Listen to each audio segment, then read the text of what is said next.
नमस्कार दोस्तों, हमारी आज की कहानी है पीहर। तीज का त्योहार आने वाला था। तुलसी जी की दोनों बहुओं के पीहर से तीज का सामान भर भर के उनके भाइयों द्वारा पहुंचा दिया गया था। छोटी बहू मीरा का यह शादी के बाद पहला त्योहार था। चूंकि मीरा के माता पिता का बचपन में ही देहांत हो जाने के कारण उसके चाचा चाची ने ही उसे पाला था, इसलिए और हमेशा हॉस्टल में रहने के कारण उसे यह सब रीति रिवाजों के बारे में ज्यादा जानकारी नहीं थी। पढ़ने में होशियार मीरा को कॉलेज के तुरंत बाद जॉब मिल गई।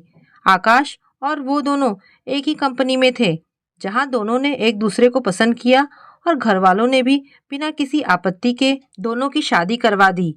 आज जब मीरा ने देखा कि उसके जेठानियों के पीहर से शगुन में ढेर सारा सुहाग का सामान, साड़ियाँ, मेहंदी, मिठाइयाँ इत्यादि आया है, तो उसे अपना कद बहुत छोटा लगने लगा। पीहर के नाम पर उसके चाचा चाची का घर तो था, परंतु उन्होंने मीरा के पिता के पैसों से बचपन में ही हॉस्टल में एडमिशन करवाकर अपनी जिम्मेदारी निभा ली थी और अब शादी करवाकर उसकी इतिश्री कर ली थी। आखिर उसका शगुन का सामान कौन लाएगा? ये सोच सोचकर मीरा की परेशानी बढ़ती जा रही थी। जेठानियों को हंसी ठहाका करते देख उसे लगता शायद दोनों मिलकर उसका ही मजाक उड़ा रही हैं। आज उसे पहली बार माँ बाप की सबसे ज्यादा कमी खल रही थी। अगले दिन मीरा की सास तुलसी जी ने उसे आवाज लगाते हुए कहा, मीरा बहू, जल्दी से नीचे आ जाओ, देखो तुम्हारे पीहर से तीज का शगुन आया है। यह सुनकर मीरा भागी भागी नीचे उतरकर आंगन में आई और बोली, चाचा चाची आए हैं क्या? मम्मी जी कहाँ हैं? मुझे बताया भी नहीं कि वे लोग आने वाले हैं। मीरा एक सांस में बोलती चली गई। उसे तो विश्वास ही नहीं हो रहा था कि उसके चाचा चाची भी कभी आ सकते हैं।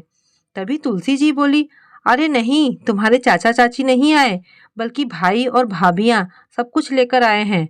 मीरा चौंक कर बोली, पर मम्मी जी, मेरे तो कोई भाई नहीं है। फिर ड्राइंग रूम में जाकर देखो, वो लोग तुम्हारा ही इंतजार कर रहे हैं। तुलसी जी ने फिर आंखें चमकाते हुए कहा।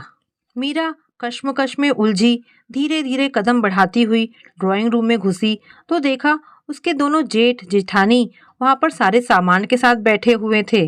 पीछे पीछे तुलसी जी भी आ गई और बोली, भाई तुम्हारे पीहर वाले आए हैं, खातिरदारी नहीं करोगी क्या? मीरा को कुछ समझ नहीं आ रहा था। वो कभी सास को देखती तो कभी बाकी सभी लोगों को। उसके मासूम चेहरे को देखकर सबकी हंसी छूट पड़ी।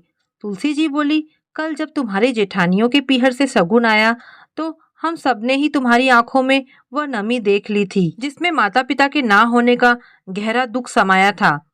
पीहर की महत्वता हम औरतों से ज्यादा कौन समझ सकता है भला, इसलिए हम सब ने तभी तय कर लिया था कि आज हम सब एक नया रिश्ता कायम करेंगे और तुम्हें तुम्हारे पीहर का सुख जरूर देंगे। मीरा को अपने कानों पर विश्वास नहीं हो रहा था।